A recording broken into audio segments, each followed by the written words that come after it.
Boa tarde, sou Maria Juscelene Silva Guida de Souza e nesse momento irei apresentar a minha tese de doutorado pela Universidade Federal do Pará, no Instituto de Ciências da Arte, com o programa de pós-graduação em artes, tendo como meu orientador o Dr. Áureo de Freitas Júnior. Quero dar as boas-vindas a todas as pessoas que estão nos acompanhando pelo canal do YouTube, né, da Coordenação de Cultura da Universidade Estadual do Maranhão.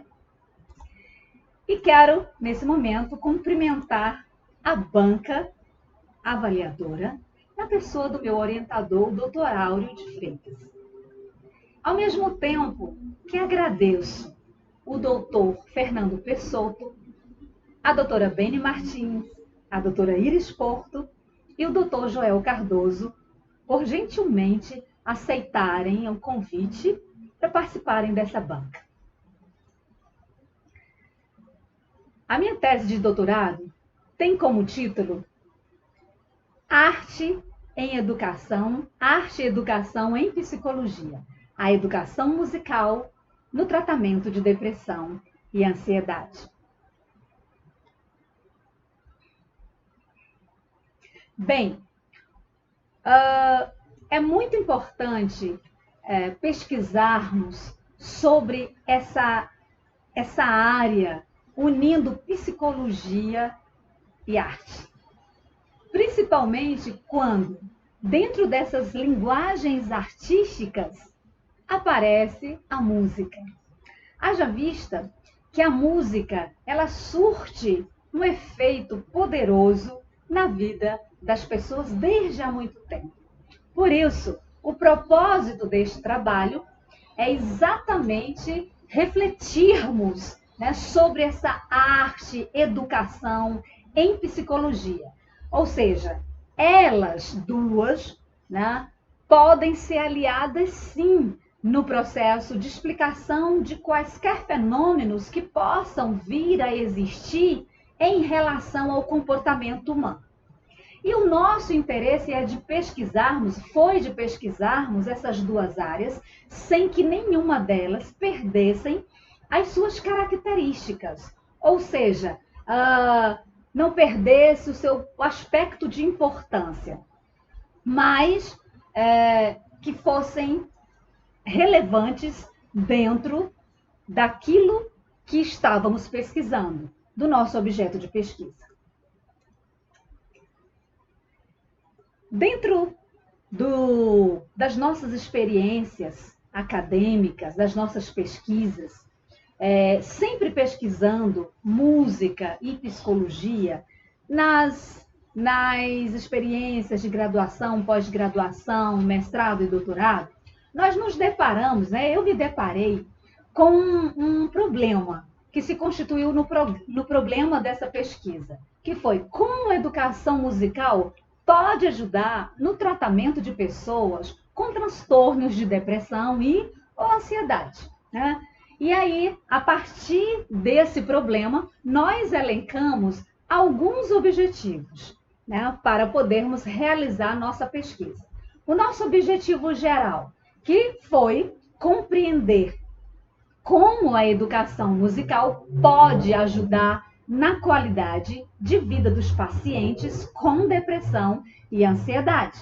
E também elencamos os nossos objetivos específicos, os quais foram contextualizar arte e educação em psicologia por meio da educação musical, caracterizar a teoria cognitivo-comportamental de Aaron Beck, que se constitui no principal referencial teórico na fundamentação da tese em pauta.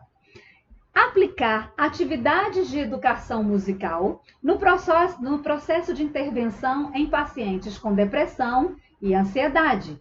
Refletir os resultados das ações interventivas pela utilização da educação musical nas técnicas psicoterapêuticas, realizadas no Serviço de Orientação Psicológica e Psicopedagógica da Universidade Estadual do Maranhão, SOP-UEMA, em São Luís, Maranhão. E eu percebi que muitas pesquisas já foram realizadas e publicadas a respeito de arte-educação em psicologia. Agora, no tocante a pesquisas que envolvam a aplicabilidade da educação musical no cenário psicoterapêutico, né, ou em psicoterapia de pessoas com transtorno de depressão e ansiedade, esse acervo ainda é pouco, ainda é tímido, né, não está contente, né, diante de tantos fenômenos que estão surgindo para serem desvendados, para serem descritos, entendidos, né, no contexto clínico. E aí nós entendemos que a pesquisa ela foi relevante, né? Ela foi relevante porque quando nós unimos arte-educação em psicologia no tratamento de depressão e ansiedade, foi enfatizado exatamente essa questão da individualidade, a percepção do ser humano, a modificabilidade, o seu ritmo em relação às suas emoções, né? Porque, como diz a Viviane Louro, né, a emoção do indivíduo está ligada aos seus sentimentos e estes, por sua vez, são afetados pela prática musical, que quanto mais prazerosa, mais estimula a química cerebral, propiciando o quê? Respostas comportamentais. Olha só. Então, é muito importante, muito relevante pesquisar essa temática. No nosso primeiro capítulo da nossa tese, que é a introdução, nós falamos, né? Eu discuti, dialoguei com alguns teóricos dentro dessas duas áreas, né? E mostrando exatamente esse estado da arte, né? Então, a arte-educação, ela vai partir do pressuposto de que os estudiosos nessa área, eles não têm como finalidade somente produzir objetos artísticos, muito menos fazer apresentações públicas, mas, na realidade, tem a finalidade de colocar, né, de pesquisar fenômenos artísticos e colocar essas pesquisas ao serviço da educação, né, a serviço da educação e também em relação às experiências terapêuticas, que foi o que nós fizemos com este trabalho, com essa pesquisa.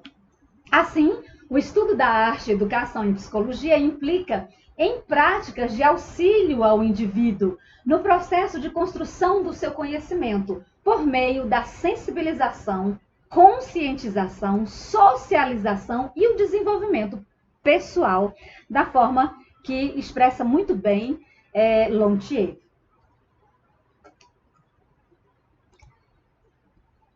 E nós também consideramos importante dizer que a arte, educação, pela educação musical, no contexto clínico, vai se constituir nesse elo importante para o sujeito efetivar o quê? A sua vivência subjetiva. E saber que a arte-educação pode ser aliada à psicologia no fortalecimento exatamente da capacidade que o indivíduo tem de se modificar, né? Como diz muito bem Feuerstein na sua pesquisa em 1997. Então, quando esse indivíduo se apropria de novos conhecimentos, né? Como afirma Vygotsky, ele precisa construir o seu conhecimento.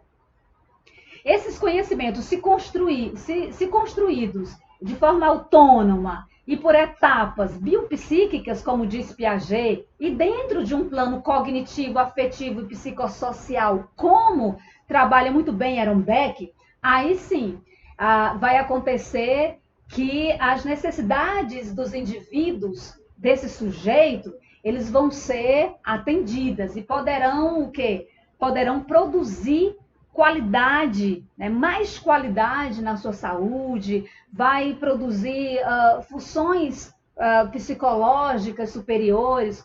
Que funções são essas, né? A percepção, a atenção, a linguagem, o pensamento, né? E outros mais. né? Todos que estejam relacionados à questão de reharmonização. Por quê? Porque em algum momento da nossa vida, nós nos desarmonizamos emocionalmente.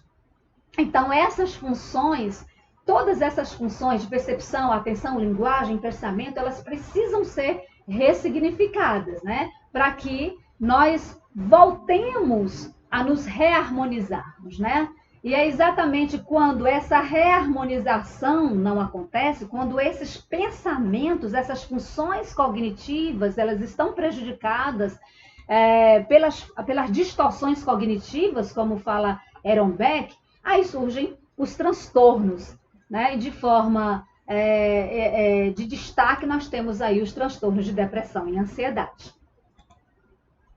Bem, diante desse contexto, nós elencamos uma hipótese, foi delineada, né? Eu delineei essa hipótese para que essa hipótese fosse investigada. E essa hipótese é exatamente esta: a educação musical contribui para a minimização de transtornos depressivos e de ansiedade, pois as respostas comportamentais do paciente estão relacionadas à forma como se percebe e aos conceitos que internaliza de si mesmo. É nesse contexto que a teoria cognitivo-comportamental de Aaron Beck se constitui como embasamento para a prática interventiva do profissional no processo de intervenção clínica. No capítulo 2 da nossa tese, nós discutimos sobre arte e educação aliada à psicologia em educação musical. E aí percebemos que a subjetividade humana, ela pode ser considerada como essa matéria-prima, né, da arte. Por quê? Porque a arte ela vai efetivar, por meio da imaginação, da criatividade, né, do sujeito, vai permitir com que ele se expresse. E essa expressividade é importante no processo de transformação, né, de modificabilidade. Então, Vygotsky ele vai dizer que a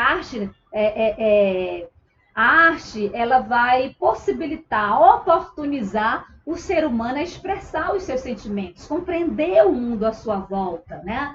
A arte ela vai evocar, né, esses sentidos produzidos pelo indivíduo, né? E ele, por sua vez, se vale de sua produção artística para compreender sua própria existência e, a partir disso, adquirir consciência de que pode mudar a sua realidade e a realidade do seu próximo, né? Como afirma Aaron Beck com muita propriedade. E aí nós falamos da educação musical no contexto clínico, né? A música, no contexto clínico, ela vai ser de suma importância. Por quê? Porque a música em si, ela é uma arte que combina sons dentro do tempo, com características principais de ritmo, melodia, harmonia. Então, Williams, que é um dos educadores musicais, ele vai dizer que a música ela possui características e direcionamentos, funções específicas. Né? O ritmo primordialmente no corpo da pessoa pode ser explorado.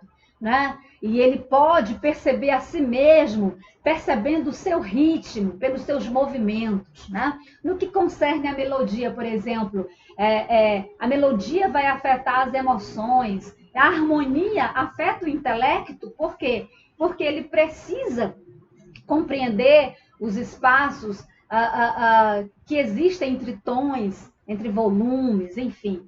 Então, por isso é que as pesquisas mostram que a música pode contribuir para a preservação da saúde mental, ao tratamento de estresse, à diminuição do cansaço físico e à indução do relaxamento. Todos esses autores, Voss, Dobrou, Fonseca, Krut, Gonçalves, todos concordam nesse contexto. A música, ela vem sendo usada desde tempos remotos, né? com a finalidade curativa, né? Desde tempos muito, mas muito remotos mesmo. Agora, somente no século XX é que ela vai ser usada, vai ser explorada como recurso terapêutico, né? Ela passa a ser científica exatamente a partir dessa ênfase que dá a ciência musicoterapêutica, né? A musicoterapia, como bem fala Benezon e Rude também. Eles falam que a musicoterapia ela tem uma finalidade de buscar a cura, né? A cura propriamente dita do paciente. Agora, a educação musical em contextos clínicos, ela não é, né, uma prática comum, né? Como a musicoterapia se faz valer, né? Agora, só que de um tempo para cá, nas últimas décadas, essa situação ela mudou.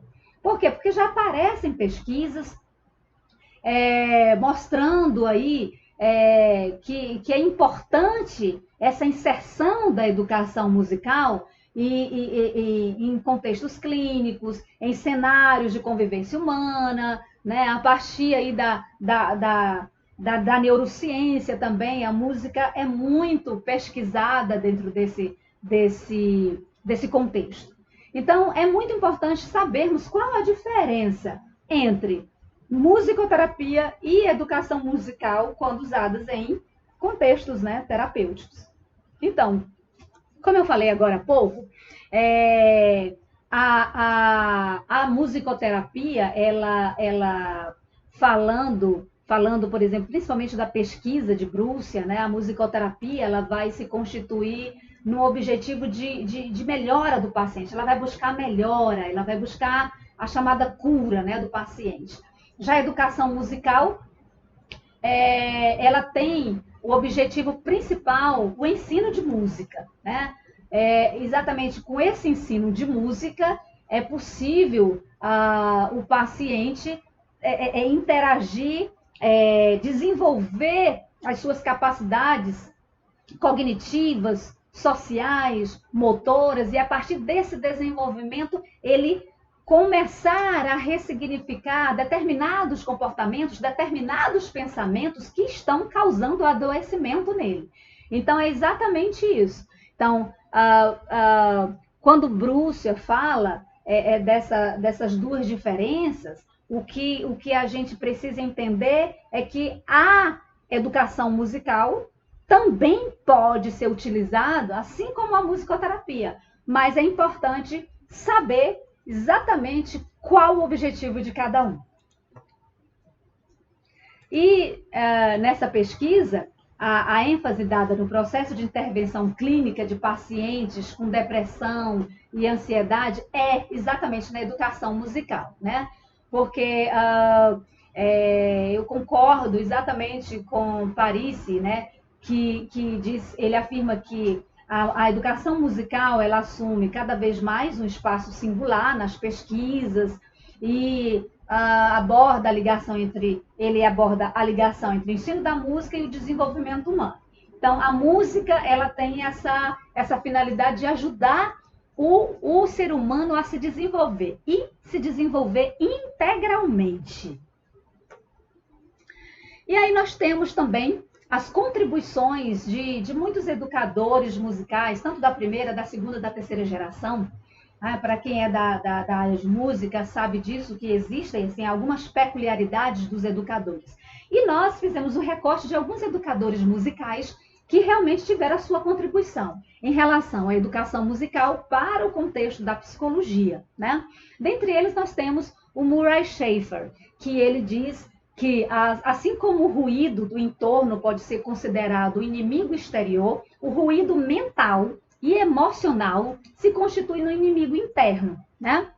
E ele vai fazer um paralelo, né? A gente pode, quando pesquisa sobre Aaron Beck, né? E a gente analisa isso que Murray Schafer fala, existe aí um paralelo muito forte. Por quê? Porque Aaron Beck vai falar exatamente disso, que quando o ser humano está desarmonizado emocionalmente, ele precisa fazer essas ressignificações. E quais são esses ruídos mentais? São as distorções cognitivas, são os pensamentos sabotadores, né? E ele precisa ressignificar por meio de algumas técnicas, né? E principalmente dentro daquilo que ele chama de o pensamento, de que o pensamento ele precisa ser ressignificado porque é ele quem tem de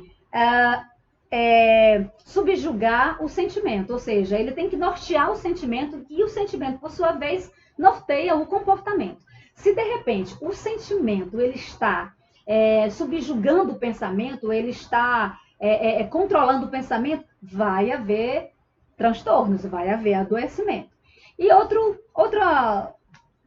educador musical que muito contribui para a psicologia foi Edwin Gordon.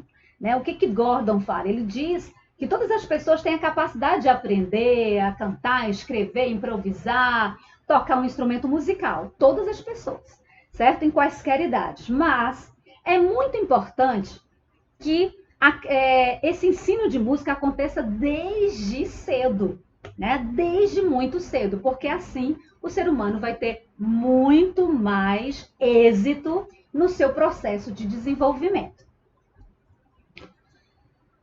No terceiro capítulo, nós abordamos sobre a teoria cognitivo-comportamental na mediação entre educação musical e os transtornos de depressão e ansiedade, certo? Então, a teoria cognitivo-comportamental de Aaron Beck, ela é concebida exatamente como essa abordagem sistemática. Ela é uma abordagem sistemática, bem estruturada, com objetivos claros, definidos, com enfoque no presente, daquilo que está acontecendo no presente, e ela é utilizada nos mais diversos transtornos psicológicos, né? Já descobertos. Então, a TCC de Beck, ela vai objetivar exatamente a produção de mudanças de pensamentos e na semântica processada pelo paciente frente aos seus sentimentos cotidianos, visando exatamente o quê? Uma transformação, uma metanoia emocional e comportamental estável e consciente, assim como afirma Beck com muita propriedade. E em relação à depressão e à ansiedade, nós temos a Organização Mundial da Saúde afirmando que são esses dois transtornos que mais causam morbidez na população mundial, né? A ansiedade e a depressão, elas vão se destacar no cenário, porque o índice aumenta cada dia, cada vez mais os eventos que ocorrem vão facilitando o processo para que haja muito mais transtornos no meio das pessoas. E isso é um fato. E a American Psychiatric Association, dentro daquilo que se elabora como DSM, né, que é exatamente os diagnósticos que são dados, as estatísticas, né, que produz o manual, né, dos transtornos mentais. Hoje nós estamos no Brasil com o DSM-4, mas já passando para o DSM-5, porque são novos estudos que acontecem. Então, é exatamente nesse documento, é nesse manual que nós encontramos os conceitos, que nós encontramos os tipos de transtornos, como esses transtornos podem ser diagnosticados, a partir de quais critérios eles vão ser diagnosticados. Então,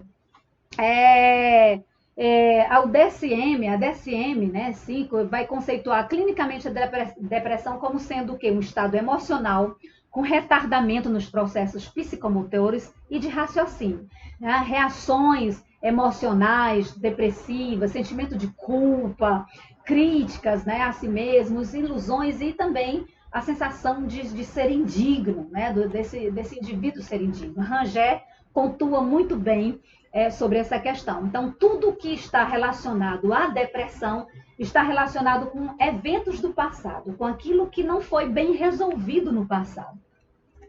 Já em se tratando da depressão, aliás, da ansiedade, a ansiedade também ela está segundo Andrade, ela é um dos transtornos psiquiátricos mais presentes na população mundial. Ela pode ser percebida assim, de forma muito comum, muito corriqueira, em quaisquer pessoas, em quaisquer contextos da sua vida, em qualquer momento da sua vida, alguém já sofreu de ansiedade.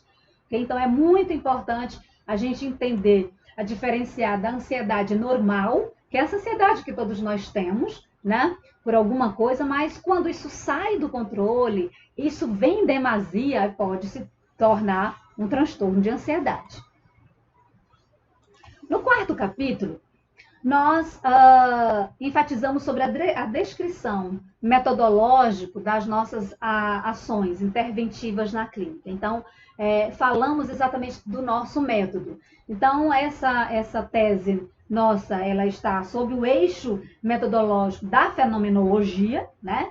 Exatamente por se constituir num desafio, né? Onde nós adotamos estratégias metodológicos e buscamos esse campo, esse field, né, que Tourinho chama de campo fenomenal, né? E Galef vai dizer que o método, né, esse método da fenomenologia, ele não é uma explicação propriamente dita dos fenômenos humanos, mas apenas uma compreensão dos mesmos, que pode sim levar a essa questão da explicação. Mas, a priori, esse método se constitui nessa busca de compreender esse fenômeno, que foi o que nós fizemos, né?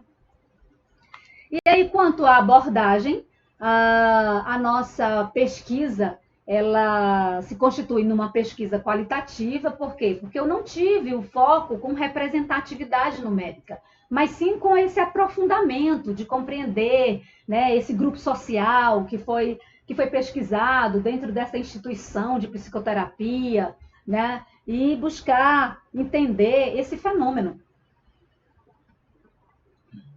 Com relação à natureza da nossa tese, nós fizemos uma pesquisa, né, eu fiz uma pesquisa teórico-aplicada. Por quê? Porque por essa pesquisa foram gerados conhecimentos, né, para aplicação prática. E também buscamos uma solução de problemas específicos, né, que no nosso caso foi exatamente essa questão da mudança, da modificabilidade, da melhora, né, do comportamento, desse estado clínico do paciente, né, essa melhora, esse bem-estar maior. Então, a Gomes vai falar que essa abordagem qualitativa tem sido utilizada cada vez mais no campo da saúde, né? E usar essa abordagem significa pesquisar as concepções mentais, as crenças, os valores, e ainda dar ênfase às explicações, descrições e opiniões construídas a partir de observações clínicas, certo? E aí, nós utilizamos algumas técnicas, né? Muitas técnicas assim dentro do nosso processo de intervenção. E essas técnicas foram análise clínica psicoterapêutica, né? Feita pelo psicólogo, análise clínica psicopedagógica, feita pelo psicopedagogo, e também a educação musical psicoterapêutica, feita exatamente com o educador musical, supervisionado pelo psicólogo e pelo psicopedagogo, né? E nós, junto com todas essas técnicas, nós atrelamos a observação participativa, né? Utilizamos essa técnica da observação participativa, pois todos os profissionais que constituíram, né, essa equipe multidisciplinar, né, dentro do Serviço de Orientação Psicológica e Psicopedagógica da UEMA, fizeram esse acompanhamento, né?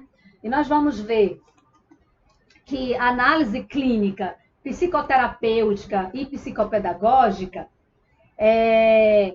já hoje, né, assumem exatamente um acervo muito mais relevante, um aumento significativo, né, dessa abordagem qualitativa no ambiente, né, de saúde, no ambiente clínico, pois todos os profissionais que pesquisam exatamente dentro dessa abordagem, né, e principalmente no cenário clínico, buscam esse bem-estar físico, emocional, buscam cada vez compreender esses fenômenos de saúde e também dessa reharmonização, né, do estado psíquico do paciente, certo? E a nossa pesquisa ela foi submetida ao Comitê de Ética pela plataforma Brasil. A educação musical no tratamento de depressão e ansiedade, ela foi aprovada sob o número 3697-220, que está em anexo, né, na pesquisa. Foram apresentados todos os documentos exigidos e foi aprovado. Foi assim um momento assim, bem longo, né? Mas cumprimos os protocolos dentro deste cenário de pesquisa. Os testes e instrumentos psicológicos e psicopedagógicos que nós utilizamos, né? Nós fizemos aplicação de teste, de reteste, com 10 pacientes, divididos em 2 grupos, os quais foram chamados de pacientes com atividades em educação musical e pacientes sem atividade de educação musical, né? E aí aplicamos os testes das pirâmides coloridas de Pfister, que é um teste projetivo, né, que busca avaliar essa questão do humor, da cognição do paciente, né, relacionado com a sua personalidade.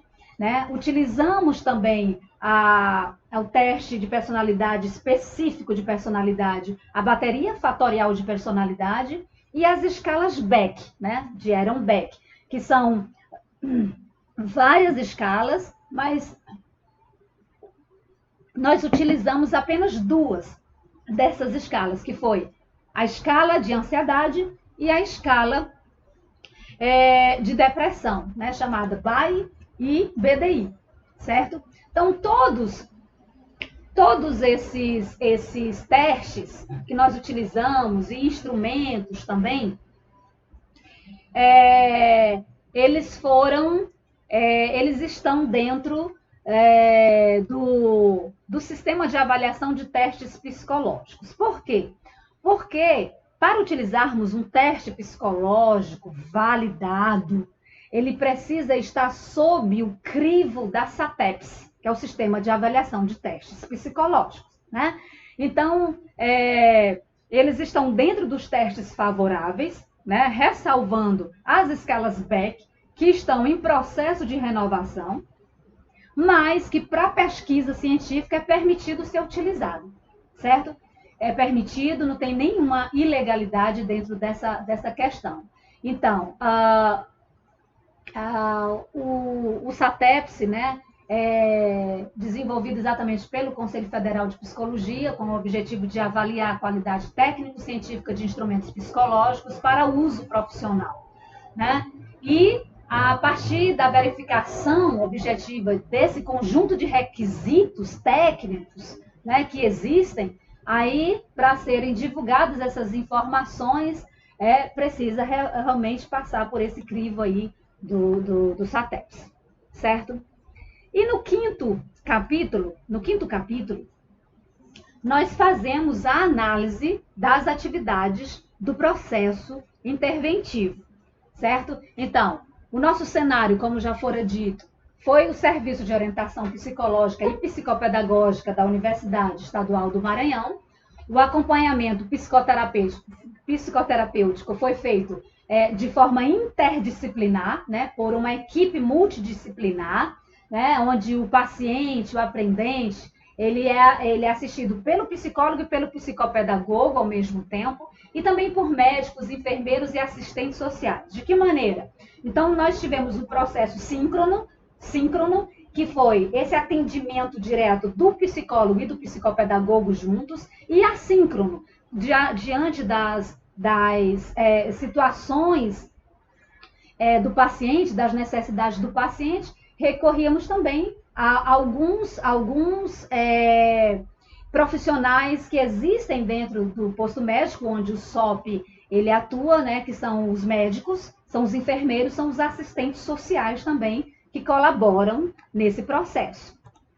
Então, os 10 pacientes da pesquisa receberam 16 sessões psicoterapêuticas e psicopedagógicas, as quais constituíram em escuta psicológica e psicopedagógica, né? Foram oferecidas também sessões de psicoeducação, exercício de respiração, análise e percepção de textos, aplicação de testes, instrumentos psicológicos e psicopedagógicos, como, por exemplo, Torre de Londres, afetivograma, reflexões ilustrativas por meio de crônicas, textos, vídeos, teste de personalidade, como já foi dito, né? E os outros testes que nós já falamos. Mas todos os pacientes, só o grupo de 5 pacientes que receberam atividade em educação musical, receberam intervenção de atividades em educação musical, né? Ou seja, foram acrescidos a esse grupo exercícios e atividades de educação musical, como, por exemplo, monossolfa, improvisação, canto, foi feito a questões de relaxamento, partitura, vocalizes e outras atividades mais. As atividades em educação musical foi feito pelo educador musical, né? No primeiro momento, Jair Moraes Pereira, maestro, mestre em música. Ele iniciou o processo, mas devido a questões de horário e trabalho dele, não pôde dar continuidade. E aí, o educador musical Lee Junfan, que é flautista, pianista, saxofonista, graduado em música e especialista em música também, com um trabalho pedagógico lindo, né, dentro do estado do Maranhão e no Brasil também. Ele participou conosco, né? Ele participou de todos os planejamentos conosco, junto com a equipe multidisciplinar. Ele realizou as intervenções com os 5 pacientes, supervisionados exatamente pelo psicólogo e pelo psicopedagogo, né? Então, o processo de intervenção em educação musical compreendeu atividade de respiração, ritmo vocal, corporal, reconhecimento de notas musicais na partitura, vocalizes, percepção musical, apreciação musical, canto, criação musical, monossolfa, improvisação, alongamento, relaxamento, reflexão e relatos de experiências de vida com a música, né, de cada paciente. Foram realizados, né, planejamentos prévios pela equipe multidisciplinar, como já foi falado, e as atividades de educação musical foram realizadas tanto de forma individual quanto também de forma coletiva, né, com os 5 pacientes com atividade musical.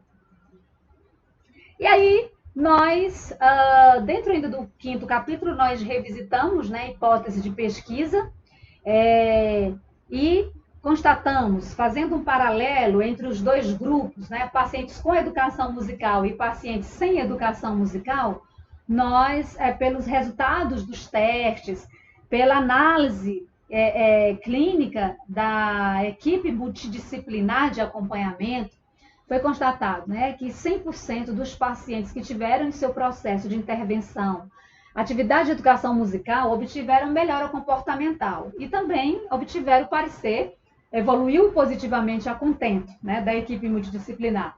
Apenas 20% dos pacientes que não tiveram atividade de educação musical em seu processo de acompanhamento obtiveram melhora comportamental e também, com esse parecer, evoluiu positivamente a contento, né, da equipe multidisciplinar também. Então, dessa forma, possível, né? Foi possível constatar, né, que a educação musical, né, dentro da hipótese levantada, a educação musical contribuiu sim, né, efetivamente para a minimização dos transtornos depressivos e de ansiedade para os 5 pacientes pesquisados que tiveram atividade de educação musical no seu processo de acompanhamento psicológico e psicopedagógico. Haja vista que as suas respostas, né, comportamentais, elas foram avaliadas qualitativamente na forma como eles se perceberam em relação aos conceitos que eles estavam internalizando em si mesmos, e esses conceitos foram modificando ao longo do processo, foram sendo modificados ao longo do processo. E aí nós temos as nossas considerações finais. E é muito importante, antes de lermos as nossas considerações finais, dizer o seguinte, que os dois grupos tiveram assim comportamentos bem diversificados, né? O grupo, por exemplo, o grupo de pacientes que tiveram em seu processo de acompanhamento atividades em educação musical não costumavam faltar, né? Não costumavam faltar, ficavam contando os momentos para a sessão psicoterapêutica, haja vista que uma vez era a sessão de escuta psicológica, outra vez sessão com a intervenção de educação musical, né? E as atividades que foram passadas para casa, os pacientes que tiveram no seu acompanhamento atividades em educação musical, se preocupavam em realizar as atividades. E o que não aconteceu muito com o grupo que não teve educação musical.